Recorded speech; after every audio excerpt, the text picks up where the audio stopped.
ఇక్కడికి జగదీష్ రెడ్డి గారు వచ్చిపోయిండ్రు, గుడి ముంగట మరి గుడి మెట్ల మీద నిలబడి ప్రమాణం చేసిపోయిండ్రు, ఆయన మాట తప్పిపోయిండు. మరి ఇవాళ రాజగోపాల్ రెడ్డి గారు వచ్చిపోయిండ్రు, ఆయన గెలిచిండు, వారు కూడా ఇంతవరకు ఈ ప్రాంత ప్రజల్ని పట్టించుకుంటలేరు. ఇది దారుణం. ఇప్పుడు జగదీష్ రెడ్డి గారు గౌరవనీయులు వారు ఎమ్మెల్యేగా ఉన్నారు, శాసనసభలో ఈ అంశాన్ని నిలదీయాలి. ఇక్కడ ప్రాంత ప్రజలకు మీరు ఇచ్చినటువంటి మాట నిలుపుకునే ప్రయత్నం చేయాలి. రాజగోపాల్ రెడ్డి గారు మీరు శాసనసభ్యుడిగా ఉన్నారు, మీ అన్న మంత్రిగా ఉన్నారు, మీరే ప్రభుత్వం ఉన్నది, దయచేసి ఖచ్చితంగా ఇక్కడ ప్రజల యొక్క గోసను పట్టించుకోండి. ఇది మీ నియోజకవర్గమే, మునుగోడే.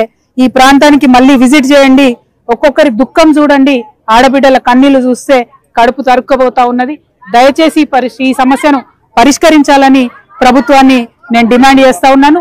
మీరు త్వరితగతిన ఈ సమస్యను పరిష్కరించకపోతే తెలంగాణ జాగృతి తరఫున అవసరమైతే డిండి పరివాహక ప్రాంతంలో ఉన్న అన్ని ముంపు గ్రామాల ప్రజలతోని హైదరాబాద్ లో ముఖ్యమంత్రి గారి ఇల్లు ముట్టడించడానికి కూడా మేము వెనుకడుగు వేయమని చెప్పి హెచ్చరిక చేస్తూ ఈ ప్రాంత ప్రజల కష్టాలు తీర్చాలని డిమాండ్ చేస్తున్నాం.